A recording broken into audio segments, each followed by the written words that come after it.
Assalamualaikum warahmatullahi wabarakatuh. Selamat malam teman-teman. Berjumpa lagi dengan saya Dwi Hasantoso di dalam live sharing menulis. Ya, sekali lagi mohon maaf agak terlambat sedikit ya, memang ya situasi membuat saya harus agak mundur ya jadwalnya. Tapi yang penting sekarang kita sudah mulai dan teman-teman bisa mulai mengikuti live saya gitu. Dan sebelum live ini dimulai, seperti biasa saya memberi kesempatan teman-teman untuk menanyakan hal-hal terkait dengan sharing menulis, apapun mengenai menulis, tidak saja terkait dengan tema yang live kemarin ataupun juga tema-tema sebelumnya, tapi apapun yang terkait dengan hal tulis menulis, teman-teman dapat menanyakan kepada saya hal-hal yang akan ditanyakan gitu, termasuk jika teman-teman sudah menyaksikan 21 TikTok series saya mengenai 5 tahapan menulis, yang itu ada di profil saya. Teman-teman kalau yang belum mengetahuinya bisa masuk ke profil saya, kemudian cari playlist atau daftar putar sharing menulis. Di situ teman-teman bisa klik dan bisa mendapatkan 21 video. Isinya 5 tahapan menulis, dan itu adalah tahapan yang harus dilalui dan harus dipahami oleh setiap penulis, apapun tulisan yang dibuat. Sesederhana pun tulisan yang dibuat. Jadi bukan hanya buku atau novel, tetapi karangan bebas tugas bahasa Indonesia pun bagi teman-teman yang masih di SMA itu bisa menggunakan 5 tahapan menulis di TikTok series yang ada di profil saya, dan teman-teman bisa mengaplikasikannya gitu. Jadi sekali lagi ya, saya sekedar ini mengingatkan kembali teman-teman bahwa saya telah membuat TikTok series gratis ya. Mungkin kebanyakan di TikTok series itu berbayar, tapi kalau ini gratis mengenai 5 tahapan penulisan, yaitu adalah basic atau dasar yang harus dipahami oleh setiap orang dalam membuat satu tulisan. Karena itu sebelum membuat tulisan, sebelum membahas mengenai tips-tips, sebelum membahas mengenai cara-cara melakukan satu pembuatan tulisan, teman-teman harus paham dulu basic dari penulisan, yaitu 5 tahapan penulis tadi. Nah, saya sudah membuat TikTok series, ada 21 video, teman-teman bisa lihat, masuk ke profil saya, kemudian cari daftar putar atau playlist sharing menulis. Nah, di situ teman-teman bisa klik 21 video. Kalau perlu, teman-teman saya sarankan untuk men-save ke-21 video tersebut, sehingga teman-teman jika ingin melihat kembali tayangan video tersebut untuk mempelajari bagaimana tahapan-tahapan menulis, teman-teman tidak perlu harus selalu masuk profil saya, tapi cukup melihat di beranda teman-teman. Karena dengan teman-teman men-save video-video saya tersebut, otomatis video tersebut akan ada di halaman favorit di halaman teman-teman, sehingga teman-teman dari halaman TikTok teman-teman bisa langsung melihat video-video saya di halaman favorit dan mempelajarinya. Nah, dari situ jika teman-teman sudah mempelajarinya, teman-teman sudah ada yang hal belum ingin ditanyakan, teman-teman bisa menanyakannya lewat live ini ya. Insya Allah saya akan rutin melakukan live ini mulai jam 9 atau ya selambat-lambatnya seperti sekarang ya, setengah 10 kita akan live ya. Teman-teman bisa menanyakan semua hal terkait dengan hal tersebut. Saya akan menjawab, dan jika teman-teman kebetulan tidak berkesempatan menghadiri live, teman-teman juga bisa menanyakannya di kolom komentar di video saya. Nanti saya akan menjawab dengan membuat video yang akan saya tag ke akun teman-teman, sehingga teman-teman bisa tahu dan teman-teman yang lain pun bisa tahu jawabannya gitu. Nah, akan saya ulangi lagi di setiap acara live, setiap pertanyaan yang ada, sehingga akan semakin menambah wawasan kita dalam menulis gitu. Nah, karena itu teman-teman, kita kalau teman-teman memang belum ada, selamat bergabung ke EYN ya. Selamat bergabung juga teman-teman yang lain. Ya sebelum kita tadi saya memberi kesempatan untuk memberikan pertanyaan, tapi mungkin kalau belum ada pertanyaan, kita langsung ke topik untuk malam ini ya, di live malam ini. Nah, kalau kemarin kita membahas mengenai tips untuk menghadapi ataupun mencari solusi dari hambatan-hambatan ketika kita sudah menulis, akan tetapi idenya buntu atau mandek di tengah jalan. Kali ini saya akan justru mundur ke belakang lagi. Kita akan membahas mengenai bagaimana kita mendapatkan ide-ide dalam membuat tulisan ya. Karena memang membuat tulisan itu unik ya teman-teman ya.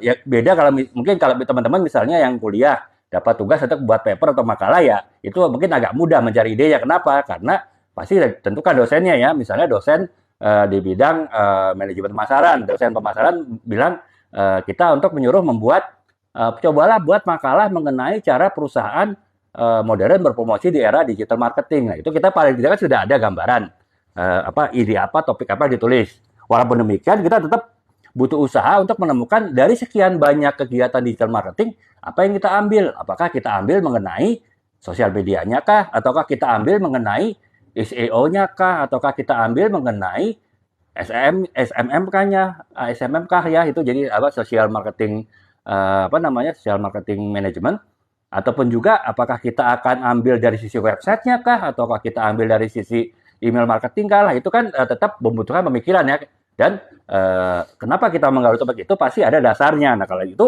walaupun suatu tugas penulisan itu ditentukan oleh yang memberikan tugas tetap kita harus melakukan upaya untuk mencari ide apalagi kalau benar-benar kita tidak dalam konteks membuat tugas ya.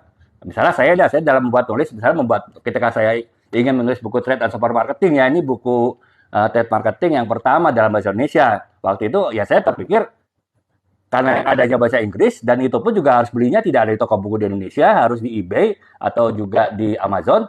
Nah saya mencoba membuat tulisan ringan mengenai trade marketing untuk ya sekedar membantulah teman-teman di trade marketing yang baru mulai bertugas di trade marketing bisa mendapatkan buku yang mudah dipahami dan juga mudah didapat karena melalui online pun bisa ya, melalui TikTok Shop pun bisa, TikTok Shop juga bisa gitu. Nah, kalau itu ya itu ide saya. Saya temukan ide untuk membuat tulis buku melalui trade marketing, yaitu penjelasan dasar, kemudian juga praktisnya bagaimana pelaksanaannya. Nah itu kenapa saya menemukan ide itu ya karena itu tadi saya waktu itu ditunjuk sebagai head trade marketing. Saya belum punya pengalaman trade marketing walaupun saya tahu secara teori. Nah itu kemudian saya harus belajar sendiri gitu ya. Dan di kantor nggak ada yang tahu juga trade marketing.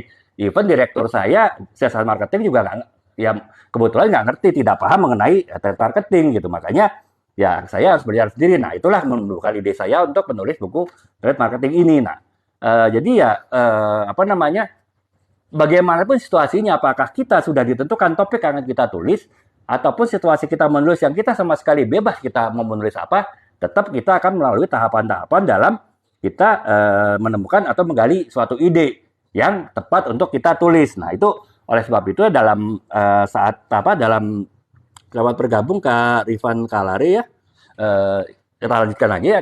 Oleh sebab itu kita akan membahas mengenai bagaimana upaya kita untuk menggali atau menemukan ide yang bisa kita tulis, yaitu terlepas apakah ide dasarnya sudah ditentukan ataupun sama sekali kita bebas untuk menentukan ide yang akan kita tulis. Nah, karena itu kita mulai dari yang pertama ya teman-teman ya. Bagaimana kita menggali ide atau mengeksplorasi ide yang akan kita pergunakan untuk kita membuat tulisan. Apapun tulisannya lagi teman-teman ya. Jadi teman-teman sekali lagi saya selalu mengingatkan ketika saya membahas kata menulis itu bukan berarti menulis buku atau tidak hanya berarti menulis novel, akan tetapi menulis karangan bebas dari teman-teman yang di SMA pun untuk pelajaran bahasa Indonesia itu masuk dalam kategori menulis. Jadi segala hal, segala konsep, segala teori, segala tips yang saya sampaikan di dalam live ini itu terkait dengan semua bentuk penulisan. Jadi ya teman-teman nggak perlu ini ya, nggak usah berpikir menulis itu hanya menulis buku dan novel ya. Nah kita lanjutkan lagi. Nah untuk menemukan ide, cara pertama ataupun hal yang pertama kali yang bisa dilakukan, dan ini adalah cara yang paling mudah untuk kita menulis, yaitu dengan kita menggali dari pengalaman pribadi kita sendiri.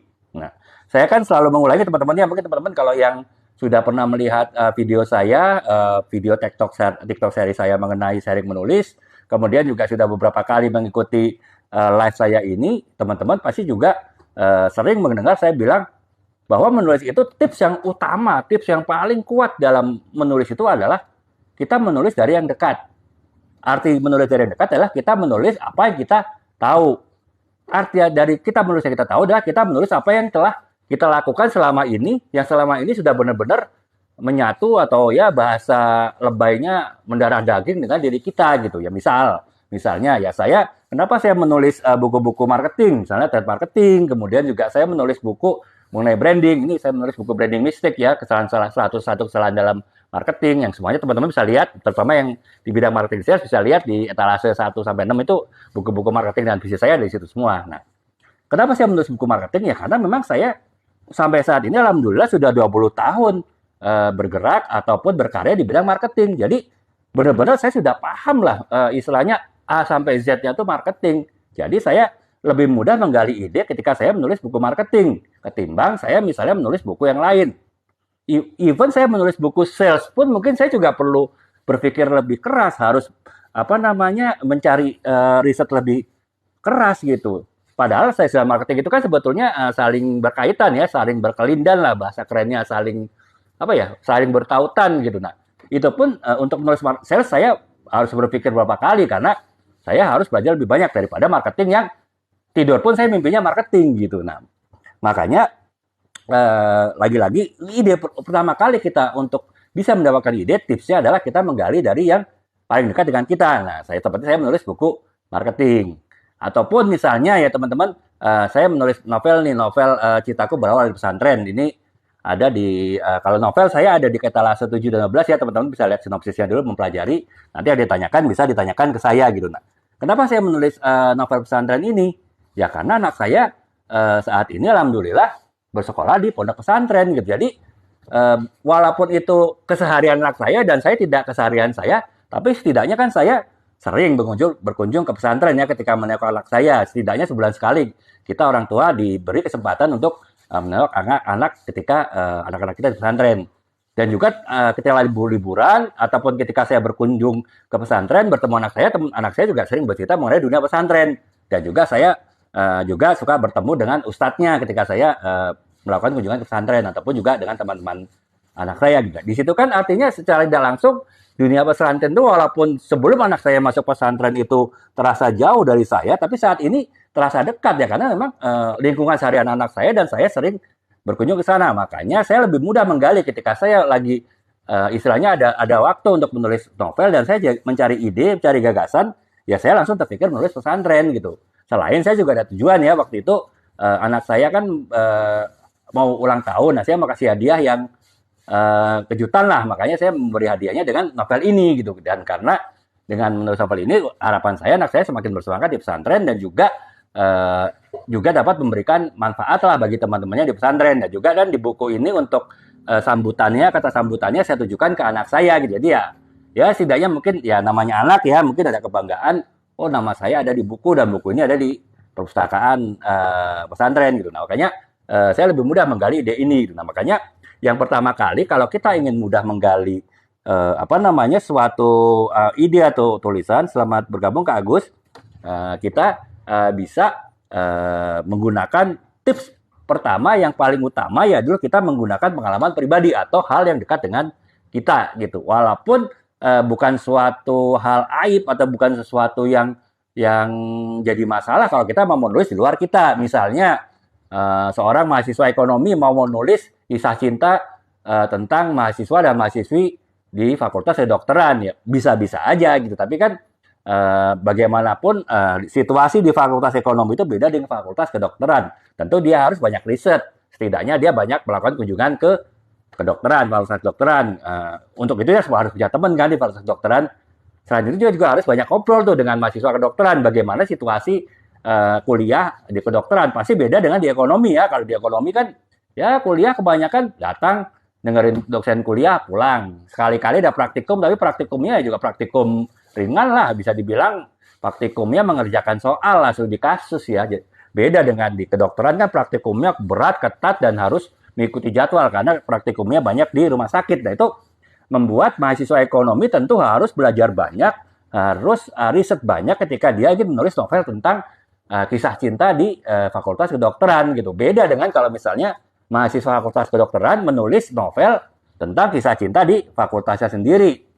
Tentu akan jauh lebih mudah karena itu adalah dekat dengan keseharian dia. Bisa dibilang sebagai pengalaman pribadi dia gitu sehingga mudah untuk menulisnya. Nah, makanya yang pertama ketika untuk sumber penggalian ide ketika kita akan menulis apapun tulisannya baik itu fiksi ataupun non fiksi ya kita fokus kepada yang disebut pengalaman pribadi. Itu yang pertama ya teman-teman ya. Nah, kemudian yang kedua, saya tadi juga udah sempat bahas sih, cara kita menggali ide, mendapatkan ide untuk kita membuat suatu tulisan adalah dengan melakukan observasi atau pengamatan. Nah, itu samalah dengan tadi saya kasih contoh mahasiswa ekonomi yang harus melakukan observasi pengamatan, berkunjung ke fakultas kedokteran, ngobrol-ngobrol dengan anak-anak fakultas kedokteran untuk mengetahui bagaimana situasi perkuliahan di fakultas kedokteran. Kalau perlu, bagaimana kisah cinta itu bisa terjadi gitu. Karena mereka mungkin sering praktek di rumah sakit, mereka sering mungkin praktek sampai malam untuk praktikumnya, ya sehingga mungkin CLBK lebih mudah terjalin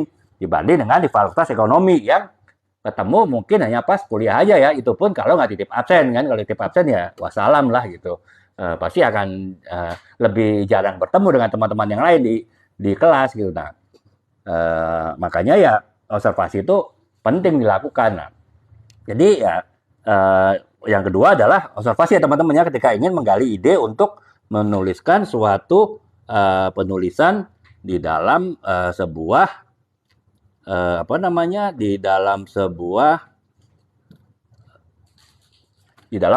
penulisan baik itu fiksi maupun non fiksi. Nah, itu baru kedua teman-teman ya, ada 13 sumber informasi ataupun cara menggali informasi yang dapat dilakukan untuk kita dapat menggali ide, mencari ide untuk kita dapat gagasan utama atau ide utama untuk menulis. Nah, yang ketiga adalah kita membaca buku dan artikel. Nah, itu bisa juga saya alami ya, itu misalnya ketika saya menulis inilah branding mistake lah ya, kebetulan saya masukkan ke dalam ini nih, saya pin di depan nih. Nah, itu ketika saya menulis buku ini ya, saya tentu harus banyak baca dan banyak banyak membaca buku dan artikel. Kenapa? Karena kan saya membahas mengenai kesalahan-kesalahan, ya bisa dibilang saya ingin membahas seluruh kesalahan mendasar ya, yang sering dilakukan ketika kita melakukan kegiatan branding gitu. Nah, saya tentu belum tentu semua kesalahan itu adalah pengalaman pribadi saya. Mungkin ketika saya melakukan tugas branding, saya melakukan kesalahan 1, 2 atau beberapa lah, katakanlah mungkin sampai 10 gitu saya pernah melakukan kesalahan. Tapi kan itu mungkin hanya 10% atau bahkan mungkin hanya 1% dari seluruh kesalahan yang ada di dalam kegiatan branding gitu. Nah, untuk saya tahu kesalahan yang lain, saya bisa melakukan observasi misalnya. Tapi kan waktunya terbatas dan nggak mungkin saya melakukan observasi di perusahaan kompetitor kan.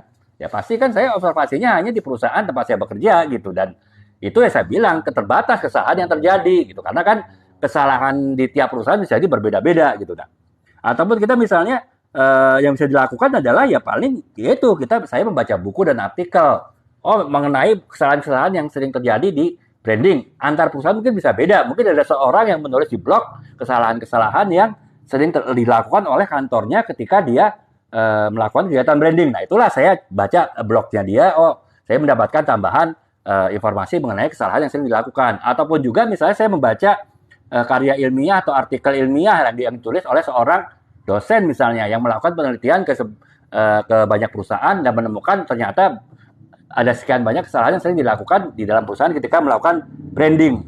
Nah, itulah yang kemudian saya kumpulkan ini sampai terkumpul 101 kesalahan.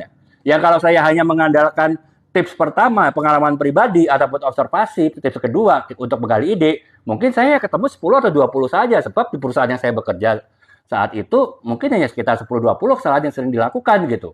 Ataupun ketika saya observasi menanyakan teman-teman saya yang bekerja juga di perusahaan lain di bidang marketing, kesalahannya mungkin hanya 10-20 gitu.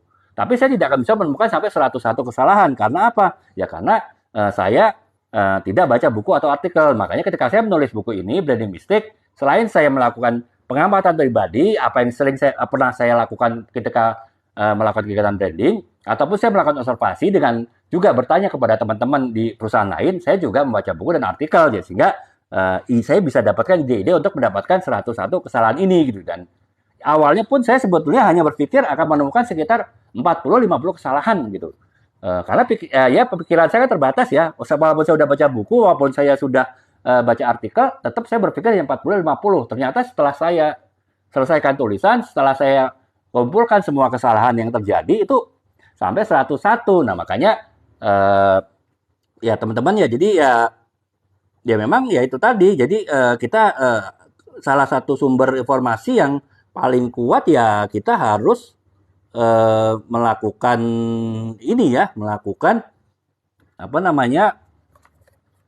kegiatan untuk kita membaca buku dan artikel. Kita harus menyediakan waktu untuk riset.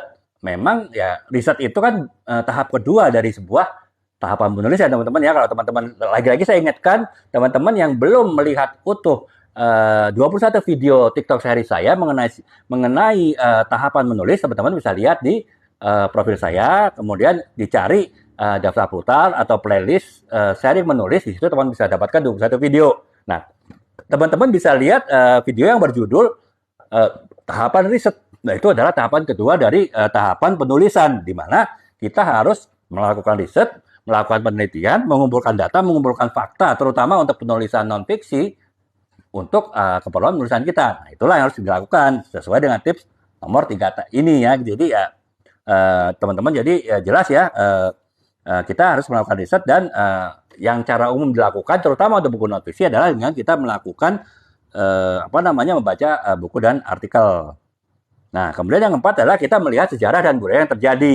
Ya memang tidak semua ya, kalau saya menulis marketing ya saya tentu ya tidak terlalu melihat sejarah lah gitu, walaupun bisa jadi ya marketing itu bisa terkait dengan sejarah juga. Misalnya saya menulis kegiatan marketing waktu zaman kemarin COVID ya, pada zaman new normal lah waktu dulu ya, itu ya saya tentu harus perhatikan sejarah yang terjadi waktu itu. Saya tidak bisa menulis bagaimana melakukan marketing dalam situasi normal gitu. Pasti situasi yang new normal ya, situasi COVID. Nah, itu kan berarti secara tidak langsung saya memperhatikan sejarah dan juga budaya yang ada pada saat saya menulis buku itu, yaitu ketika terjadi pandemi. Nah, itu tentu kan ya sedikit banyak ya berpengaruh juga kan. Memang kalau kita memperhatikan sejarah dan budaya lebih banyak mungkin kalau kita membahas buku non-fiksi mengenai bidang sejarah atau budaya, ataupun kita menulis novel ya. Kalau kita menulis novel, kita tentu kalau terutama novel sejarah, novel bergenre novel sejarah, ya kita harus benar-benar memperhatikan sejarah yang terjadi, dan dari sejarah itulah kita bisa menggali ide. Misalnya seperti Ustadz Salim ya, Salim Al-Filah, teman-teman mungkin pernah lihat atau bahkan baca bukunya Jalan Sehari Terakhir ya, cerita mengenai di balik perang Diponegoro ya, walaupun inti cerita memang mengenai Pangeran Diponegoro, tapi di situ kan ada cerita-cerita lain yang bisa jadi itu adalah tanda petik imajinasi ya, bukan fakta sejarah. Akan tetapi tetap walaupun di situ tetap terdapat tokoh imajiner, tetap ya kita harus pastikan tokoh imajiner itu berjalan sesuai dengan sesuai dengan yang ya benar-benar terjadi seperti apa gitu kejadian yang ada di sejarah ketika semua itu terjadi gitu. Nah, makanya ya kita ya harus memperhatikan sejarah, dan dari sejarah itulah kita bisa membaca ide, menemukan ide. Nah, jadi itu tips keempat ya teman-teman ya, bahwa kita dengan melihat sejarah dan budaya kita bisa menemukan ide. Misalnya tadi Ustadz Salim ketika menulis buku Jalan Sehari Terakhir, tentu dia mendapat ide itu ketika memperhatikan mengenai sejarah perang Diponegoro, dan makanya beliau bisa tulis buku yang tebal mengenai sejarah perang tersebut, walaupun mungkin juga terdapat kisah-kisah imajiner di situ gitu. Nah, makanya itu teman-teman ya, lagi-lagi teman-teman bisa melihat kepada contoh tersebut gitu. Nah, jadi itu yang keempat. Yang kelima adalah cara untuk mendapatkan ide ataupun juga mendapatkan gagasan. Teman-teman bisa dengan mendengarkan karya musik atau karya seni yang lain. Itu bisa mendapatkan ide teman-teman ya. Misal ya, jadi teman-teman melihat kalau karya seni misalnya drama lah, misalnya drama Shakespeare gitu ya, ataupun drama klasik gitu. Nah, teman-teman yang mungkin sedang menggali novel untuk kisah cinta bisa mendapatkan ide-ide dari situ gitu. Jadi, oh ternyata kisahnya begini-begini toh untuk drama teater ini gitu. Nah, saya bisa mendapatkan ide gitu. Ya, dalam tulis-menulis pun kita tetap menggunakan apa yang dikenal ATM ya teman-teman ya. Kalau teman-teman yang sekarang sedang merintis jalan atau bahkan sudah menjadi konten kreator yang ya cukup mumpuni di TikTok, pasti teman-teman tahu lah ada konsep yang namanya ATM. ATM itu adalah amati, tiru, dan modifikasi ya. Jadi kalau kita sedang mencari ide, belum tentu kita harus benar-benar original ide kita gitu. Tetapi kita bisa mengamati konten yang sudah dibuat yang terkait yang hampir sama dengan topik kita, kemudian kita bisa tiru tuh. Tapi kita tidak tiru mentah-mentah, kita modifikasi. Dan tentu juga tiru itu bukan berarti kita ngambil video dia dijadikan video kita. Bukan, kita tetap harus membuat video kita sendiri, tapi ide-idenya, kemudian mungkin angle-angle videonya kita bisa tiru mereka ya. Nah, itu sama gitu. Ketika kita mencari ide, kita bisa melihat karya seni dan juga musik, kita bisa mendapatkan ide dari situ gitu. Ataupun bahkan ketika kita mendengar musik lah misalnya, kita sedang bingung mencari ide untuk menulis sebuah novel kisah cinta gitu lah. Seperti misalnya ya saya ada beberapa novel cinta ya, Istri Salihah gitu. Nah itu kan idenya antara lain saya dapatkan juga ketika saya mendengarkan musik gitu. Waktu itu kan cerita tentang ya inilah saya lupa judul lagunya, tapi lagu tersebut bercerita tentang konflik antara seorang suami dan istri gitu, di mana suaminya itu mungkin waktu itu berada di dunia yang kelam gitu ya. Nah itu dari ide itu saya bisa oh akhirnya saya harus menulis buku kurang lebih seperti itu gitu, novel yang seperti itu. Nah bisa ide diperoleh dari kita hanya dengan mendengar musik gitu, dengan mendengar liriknya. Bahkan musik instrumental pun bisa mendorong atau mendrive kita untuk menemukan ide gitu. Jadi misalnya ketika kita ingin membuat cerita kisah cinta, tapi kemudian kita dengar musik klasik ya, musik-musik instrumental, dan musik itu musik-musik romantis, ya bisa-bisa tiba-tiba kita ting gitu loh, muncul ide ya, oh kita harus menulis seperti ini hanya dengan kita mendengar lagu romantis. Nah itu jadi ya itu tadi kita mendengarkan musik ataupun kita mengikuti karya seni itu bisa selamat bergabung Ibu Jusujat Sujami ya. Ya kita lanjutkan lagi. Nah, jadi ya kita bisa menggunakan karya seni dan juga musik untuk kita menggali ide-ide yang mungkin bisa kita gali dari sebuah karya tulis gitu ya. Jadi ya teman-teman bisa melakukan itu.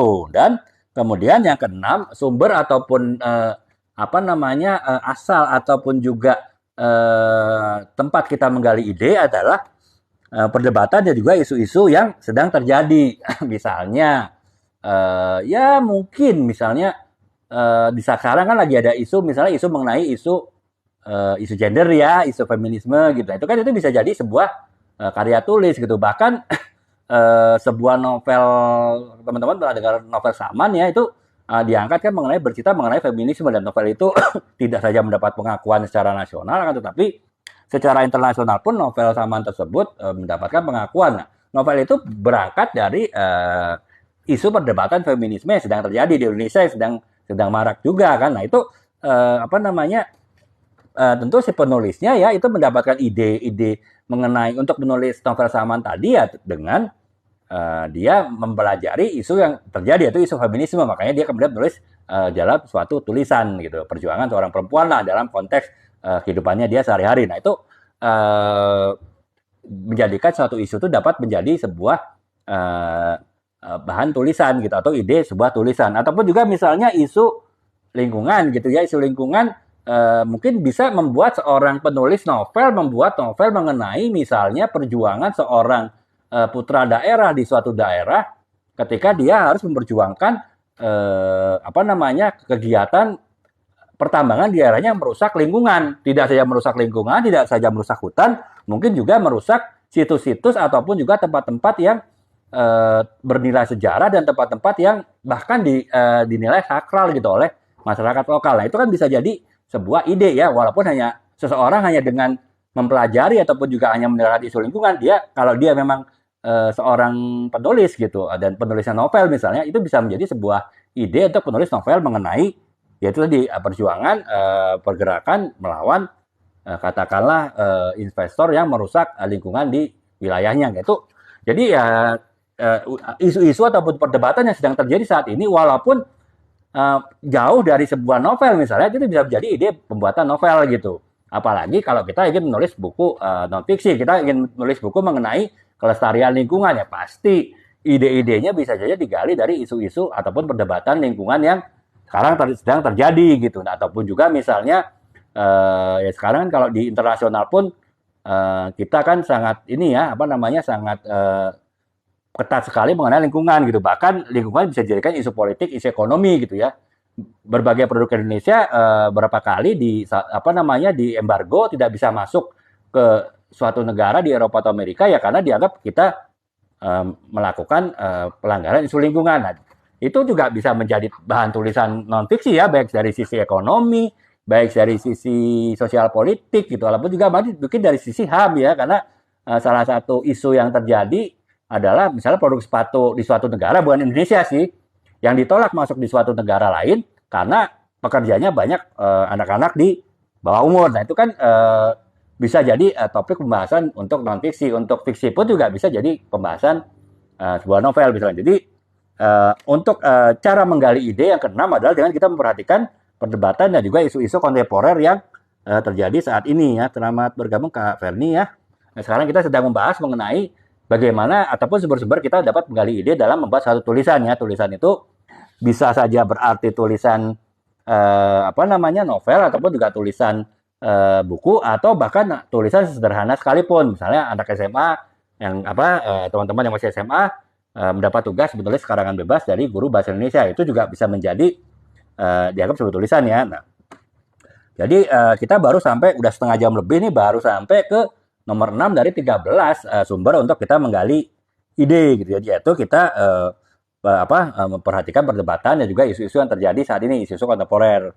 Yang ketujuh adalah, nah ini yang sering dilakukan oleh orang nih, termasuk orang yang lagi ngantuk nih ya. Jadi cara menggali ide itu adalah yang pertama, yang ketujuh adalah dengan kita menggunakan mimpi dan fantasi gitu. Nah jadi dari mimpi itu kalau produktif ya bisa jadi sebuah tulisan gitu. Kalau bukan sekedar tidur tidak menghasilkan gitu loh. Nah makanya mimpi itu bisa jadi ide kita menulis ya mungkin lebih kepada penulisan fiksi ya, novel kah atau cerpen gitu.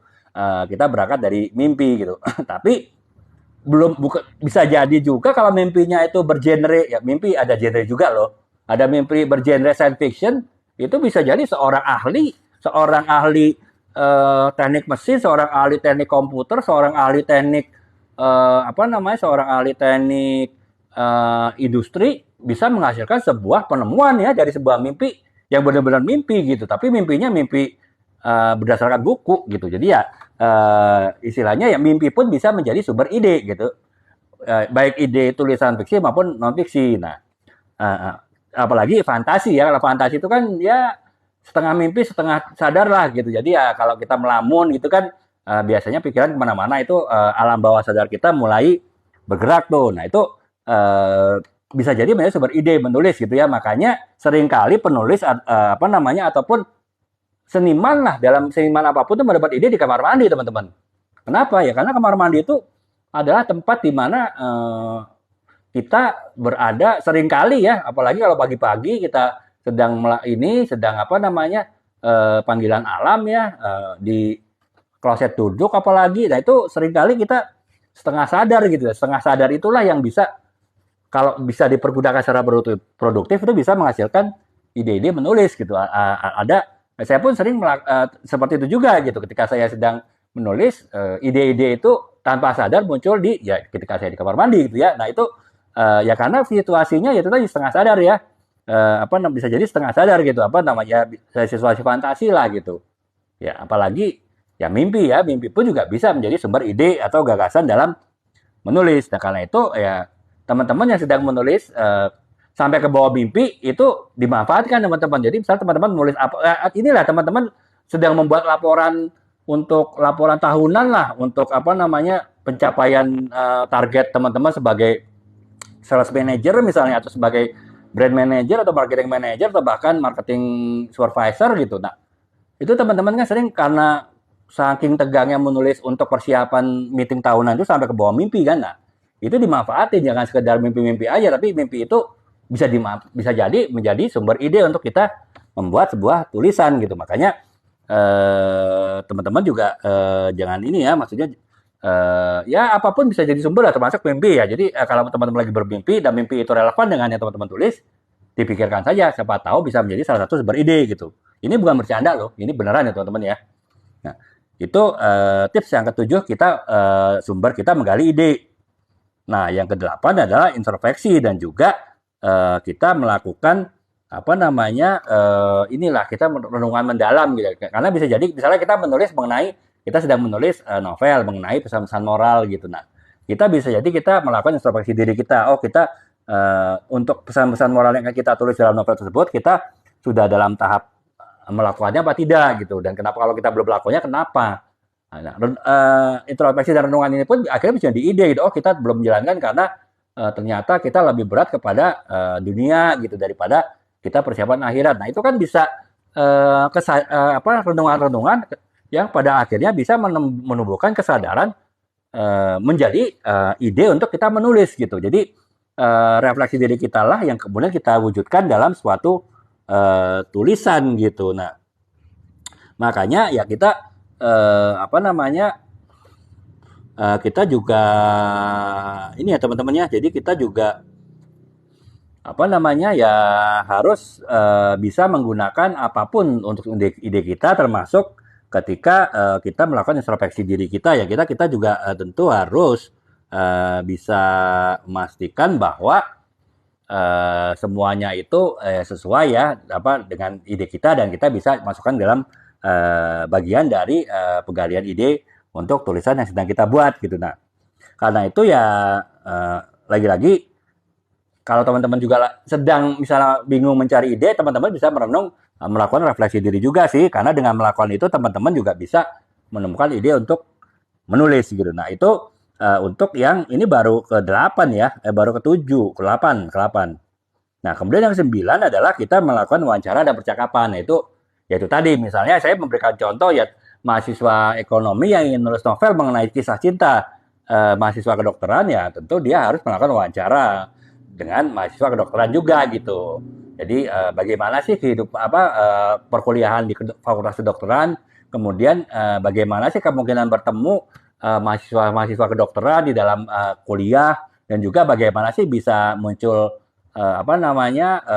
bisa muncul rasa cinta antar mahasiswa dan mahasiswi ketika melakukan kuliah di kedokteran gitu. Apakah memungkinkan? Apakah mereka terlalu stres untuk bisa saling suka gitu? Itu harus ada wawancaranya gitu. Jadi bisa jadi dengan wawancara ngobrol-ngobrol dengan mahasiswa kedokteran gitu ya. Tentu wawancara itu bukan berarti kayak wawancara wartawan dengan sumber berita ya, apalagi wawancara antara pelamar dengan perusahaan yang akan dilamar ya, nggak seperti itu juga. Bisa jadi ngobrol-ngobrol biasa pun itu masuk dalam konteks wawancara ya, konteks interview. Walaupun mungkin si mahasiswa ekonomi tadi kenal baik dengan mahasiswa kedokteran dan mereka ketemu di kantin kampus dan ngobrol. Nah, itu pun juga masuk dalam konteks wawancara untuk melakukan mencari ide untuk bahan penulisan kisah cinta mahasiswa kedokteran gitu ya. Nah, itu ya itu tadi. Jadi wawancara itu adalah satu sumber informasi untuk kita bisa menggali ide dalam melakukan penulisan.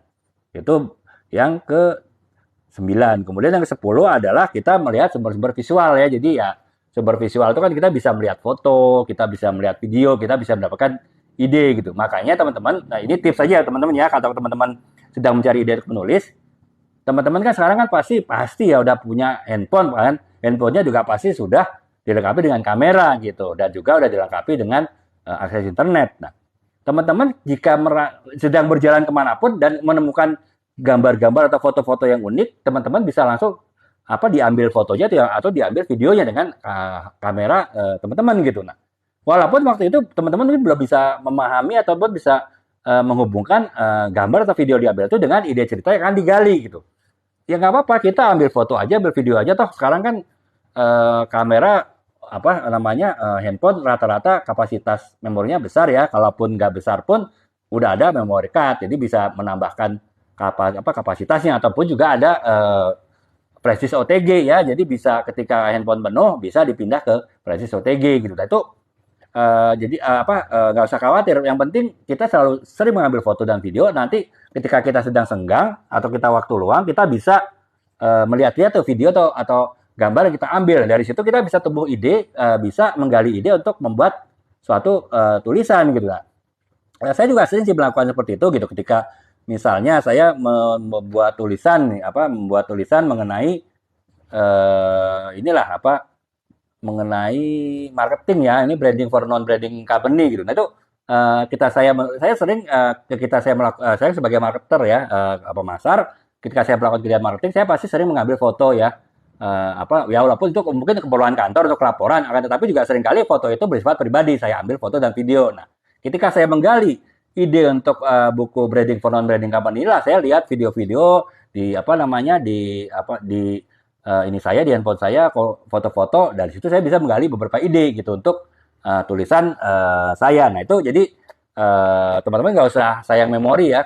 Kalau teman-teman sedang memang tertarik untuk menulis sesuatu dan teman-teman merasa ada spot atau ada sesuatu yang terjadi di lingkungan teman-teman itu bisa menjadi sumber ide, teman-teman jangan ragu untuk mengambil video dan fotonya dan dilihat ketika senggang, ketika sudah tidak hektik lagi pikirannya, dari situ bisa tumbuh ide-ide untuk melakukan penulisan. Jadi sekarang sudah sangat dibantu ya. Kalau penulis zaman dulu yang kita belum ada handphone, belum ada bahkan kamera masih pakai kamera film ya. Kalau teman-teman yang generasi agak jadul ini kan pasti tahu ya, kamera yang menggunakan film yang harus dicuci ketika mau kita lihat fotonya, bukan seperti sekarang dengan digital kan.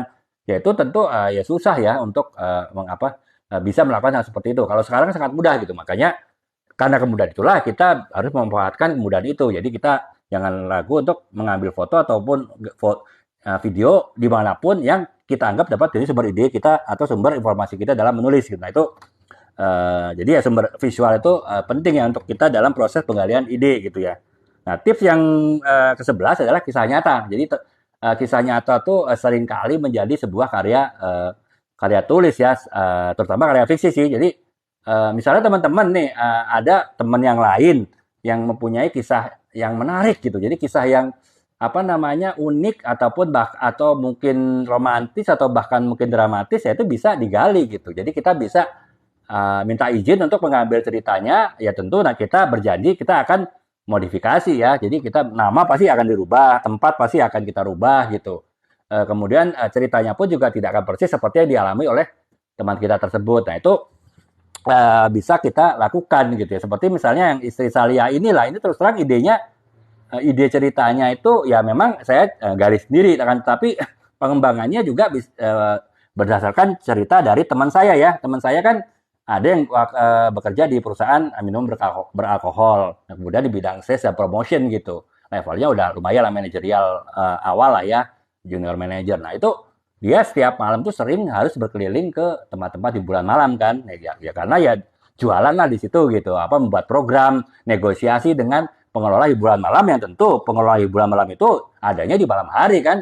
Nggak mungkin juga janjian meeting dengan pengelola hiburan malam di siang hari, karena siang hari biasanya juga tutup kan tempat-tempat seperti itu. Nah, ide itulah kemudian saya masukkan juga ke dalam tulisan ini, yaitu Istri Salia, novel ya. Jadi novel ini bercerita tentang ya seorang suami yang bekerja di perusahaan beralkohol dan dia harus tiap malam berkunjung ke tempat hiburan malam. Istrinya bekerja di perusahaan biasa ya, waktu perusahaan kosmetik lah. Jadi ya jam kerjanya 9 to 5 gitu. Nah itu itulah menjadi antara lain sumber pertengkaran mereka gitu ya. Nah itu saya menggalinya itu dari kisah teman saya, walaupun cerita ini jauh sih dari dengan cerita teman saya gitu kan. Tetapi paling tidak ide bagaimana seseorang karyawan bidang sales marketing yang bekerja di perusahaan minuman beralkohol itu bekerja, itu saya dapatkan dirinya dari teman saya gitu. Nah itulah yang kemudian membuat teman saya tulisan ini saya buat gitu ya, bisa jadi novel 330 halaman gitu. Nah, jadi ya itu tadi, kisah nyata bisa kita ambil sebagai sumber ide, bisa plak-plak, artinya keseluruhan kisah cerita itu kita pindahkan saja ke dalam sebuah cerita fiksi, ke dalam sebuah novel, walaupun dengan penyesuaian nama, tempat, penyesuaian peristiwa. Atau bisa juga hanya itu, ketika saya menulis novel Istri Salia ini ya, saya hanya mengambil 1-2 informasi saja terkait dengan pengalaman pribadi yang dialami oleh teman saya yang bekerja di perusahaan minuman beralkohol sebagai sumber ataupun ide untuk saya menggali cerita bagaimana kehidupan yaitu tadi para pekerja sales dan marketing di perusahaan-perusahaan minuman beralkohol. Nah itu ini ya teman-teman ya, salah satu gambarannya. Jadi kita bisa menggali ide itu dari sebuah kisah nyata gitu. Nah kemudian yang ke-12 adalah kita melakukan penelitian. Itu jelas ya, riset itu terutama karya non-fiksi lah gitu. Tapi tidak berarti karya non-fiksi itu harus riset juga. Karya fiksi pun juga seringkali harus riset gitu ya. Seperti ini, novel ini teman-teman ya, Semua Demi Cinta gitu. Ini kan kisah cinta antara seorang ketua senat, Taufik, dengan adik kelasnya, Santi. Dan mereka bla bla bla bla menjalin kisah cinta, kemudian dengan segala macam suka dukanya, dengan segala macam ceritanya, dengan segala haru birunya. Cerita ini berlanjut, akan tetapi ketika saya ingin membuat mereka akhirnya menikah ya, dan kebetulan kan orang tua Santi adalah pengusaha besar nasional lah, dan mereka orang tuanya menghadiahkan mereka perjalanan bulan madu wisata ke Turki. Nah, saya sama sekali belum pernah ke Turki. Nah, disitulah saya harus melakukan kegiatan riset ya.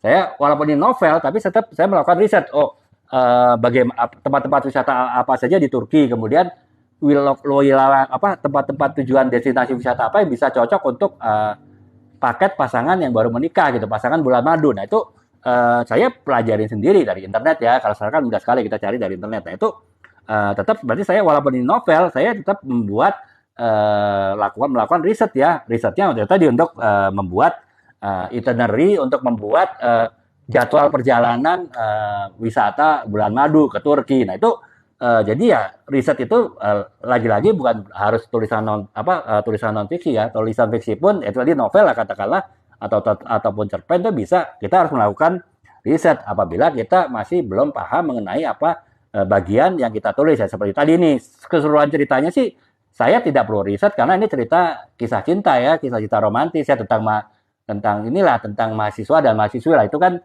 saya pun pernah mengalami situasi seperti itu gitu. Hanya ya itu tadi ketika bercerita mengenai bulan madu ke Turki ya tetap saya melakukan riset gitu. Jadi ya riset penelitian itu adalah satu sumber untuk kita mendapatkan ide ataupun menggali ide ketika kita melakukan penulisan apapun ya, fiksi ataupun non fiksi.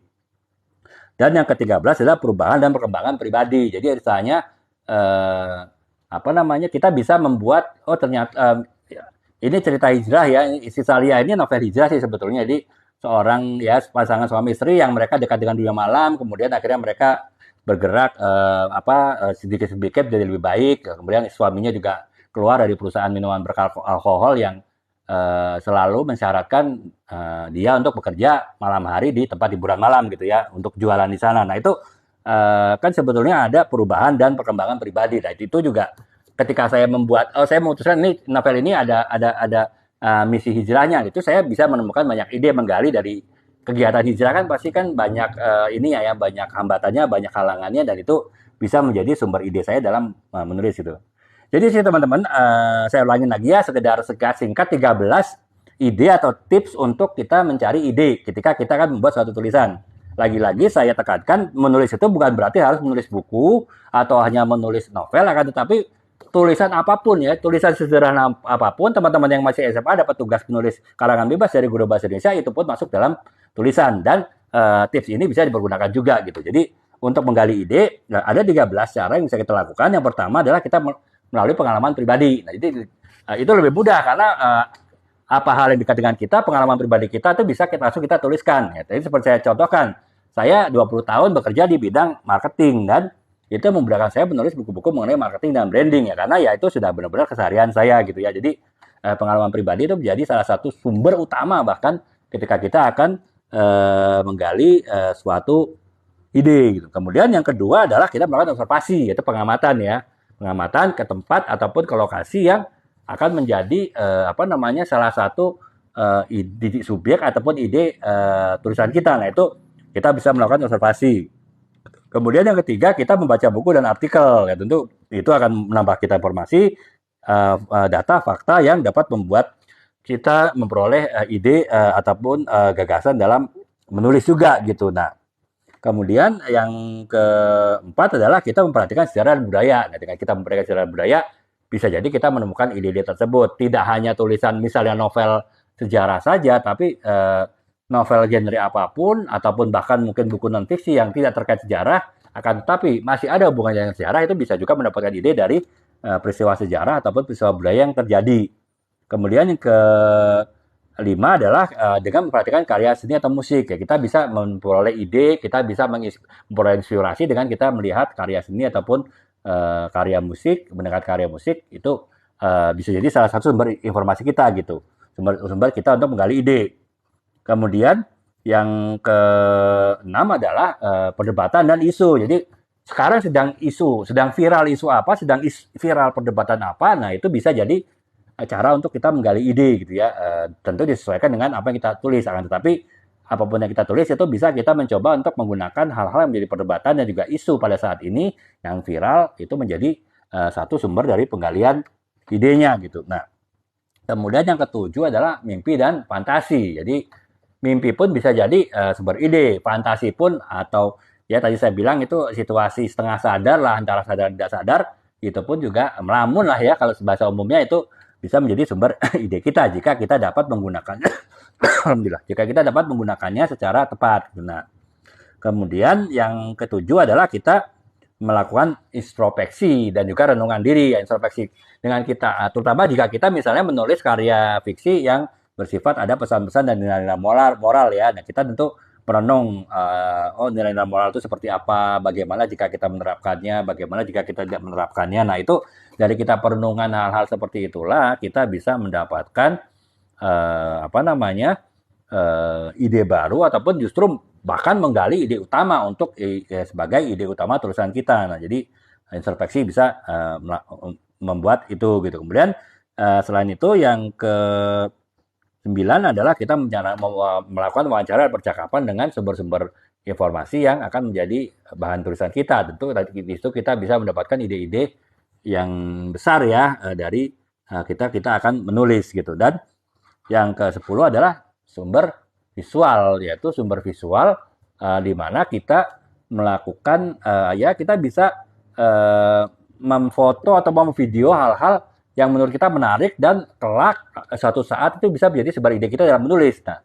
Nah, nanti pada saatnya kita akan menulis sesuatu, kemudian kita ada waktu senggang untuk melihat foto-foto dan video yang telah kita buat tersebut, dan kita bisa melihatnya, dan dari situ kita bisa menumbuhkan atau menambahkan ide kita gitu. Nah, kemudian yang ke-11 adalah kisah nyata. Jelas kisah nyata itu bisa kita terapkan menjadi bagian tulisan kita, ya, baik itu karya fiksi atau terutama karya fiksi ya maupun non fiksi. Bisa secara utuh kita masukkan kisah nyata itu menjadi suatu karya, misalnya